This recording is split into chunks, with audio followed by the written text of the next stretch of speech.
ඔබට සුබ උදෑසනක්. දෙවියන් වහන්සේගේ වචනේ අපි මීට පෙර බැලුවා යොෂුවා පොතේ 7 වෙනි පරිච්ඡේදයේ 1 වෙනි පද 5 තුල දෙවියන් වහන්සේ අපිට මතක් කරපු කාරණාවක් විශේෂයෙන්ම අපි බිඳුවෙන් පටන් ගන්න ඕනේ කියලා. දැන් 6 වෙනි පදේ ඉඳලා 13 වෙනි පදයට අපි පොඩි අධ්‍යයනයක් කරවොත් විශේෂයෙන්ම දැන් ඒ පරාජයත් එක්ක යොෂුවට ලොකු ප්‍රශ්නයක්. ඇයි ස්වාමිනී අපිට මෙහෙම වෙන්න දුන්නේ? ඇයි ඒ ජාතීන් ඉදිරියේ අපිව පරාජයටපත් කරේ?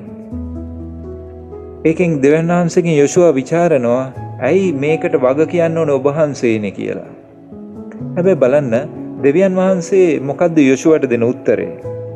යොෂුවට දෙවියන් වහන්සේ කියනවා 7 වෙනි පරිච්ඡේදයේ 10 වෙනි පදයේ 11 වෙනි පදයයි යොෂුවට කියනවා ඔබ මේ වැතිරිලා ඉන්න එපා, දැන් නැගිටින්න.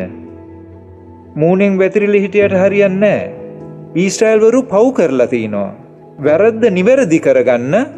එතකොට මම ජයග්‍රහණය දෙන්නම්. බලන්න අපේ ජීවිතයේ හැම දෙයක්ම දෙවියන් වහන්සේ දන්නවා. අපේ සිදුවෙන පරාජය ජයග්‍රහණ දෙවියන් වහන්සේ හැම දෙයක්ම උන්වහන්සේ දන්නවා. අපේ පරාජයට වග කියන්න ඕනේ දෙවියන් වහන්සේද? සමහරවිට මිනිස්සු හිතන්න පුළුවන් මගේ පරාජයට මට මෙහෙම වෙන්න දෙවියන් වහන්සේද වග කියන්න ඕනේ කියන එක. ඒක සම්පූර්ණ වැරදි. දෙවියන් වහන්සේ කියන්නේ යොෂුවට ඒකයි. දැන් ඔළුව ගහගෙන ඉන්න එපා. දැන් නැගිටින්න. පාපයක් කරලා තිනවා. මේක නිවැරදි කරගන්න. නිවැරදි කරගන්නකම් කවදාවත් ජය ගන්න බෑ. දැන් මේ පරාජය මේ ඊශ්‍රායල්වරුන්ගේ මේ ආයි කියන පොඩි නගරයට වෙච්ච පරාජය අපිට මොකද්ද උගන්වන්නේ? උන්වහන්සේගේ වචනේ අපිට මෙතන මතක් කරන්නේ මොකද්ද? අපි පරාජයවල් ජීවිතයට එනකොට ඒක ගැන දුක් වෙනවා ගොඩක් වෙලාවට.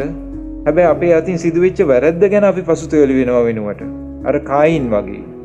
කායින්ගේ දඬුවම ගැන කායින් දුක් වුණා. කායින්ගේ වැරද්ද ගැන කායින් පසුතැවිලි වුණේ අනේ මං අපරාධයක් කරා නේද කියලා.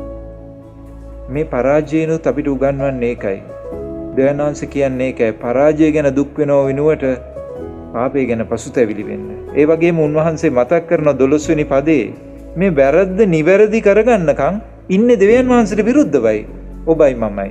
අපේ ජීවිතේ වැරදුනා, අපි පෙරදුනා.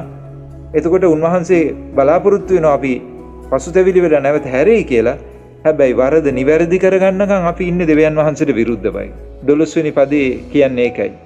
ඊශ්‍රායල් පුත්‍රයන්ට උන්වහන්සේ කියනවා සතුරන් ඉදිරියේ ඉන්න බෑ. ඔහු ශාපයට අසූ බැවින් තමුන්ගේ සතුරන්ට පිටුපාති. දැන් බලන්න අපිට මතක් කරන්නේ ඒකයි. මේ වැරද්ද නිවැරදි කරනකම් අපි ඉන්නේ උන්වහන්සේට විරුද්ධවයි. දෙවියන් වහන්සේ අපේ පරාජයේ වගකීම උන්වහන්සේ දරන්න ඕනේ නැහැ. අපි වග කියන්න ඕනේ අපේ පරාජයට. ආදම් සාහේව පව් කරන්න දෙවියන් වහන්සේද වග කියන්න ඕනේ ආදම් සාහේවගේ පාපයට. නැහැ. මේක ඒගොල්ලන්ගේ වගකීම. අද දවසේ අපේ වගකීම. ඉතින් අපේ පාපය හැම වෙලේම මොකද්ද අපිට කරන්නේ? අපේ පාපය අපිව හොයාගෙන එනවා. පාපය අපිව සතුරා ඉදිරියේ අසමත් කරනවා. සතුරා ඉදිරියේ පෙනී සිටින්න අපිට නොහැකි වෙන විදිහට පාපය නිසා අපි අසමත් වෙනවා. ඉතින් දෙවියන් වහන්සේ අපේ පරාජයට දෙවියන් වහන්සේ වග කියන්න ඕනේ නැහැ. දෙවියන් වහන්සේ වග කියන්න ඕනේ නැහැ. අපි ඉතින් උන්වහන්සේ අපිට මතක් කරන්නේ මොකද්ද? දැන් නැගිටින්න. නැගිටලා දේවල් හරි ගස්ස ගන්න. පසුතැවිලි වෙන්න. වරද නිවැරදි කරගන්න. උන්වහන්සේට විරුද්ධව ඉන්න එපා.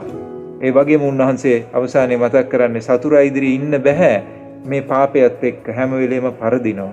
ඉතින් දෙවියන් වහන්සේ අද දවසේත් අපිට උගන්වන මේ කොටස තුල උන්වහන්සේ කතා කරන කාරණේට අපේ සිත යොමු කළා.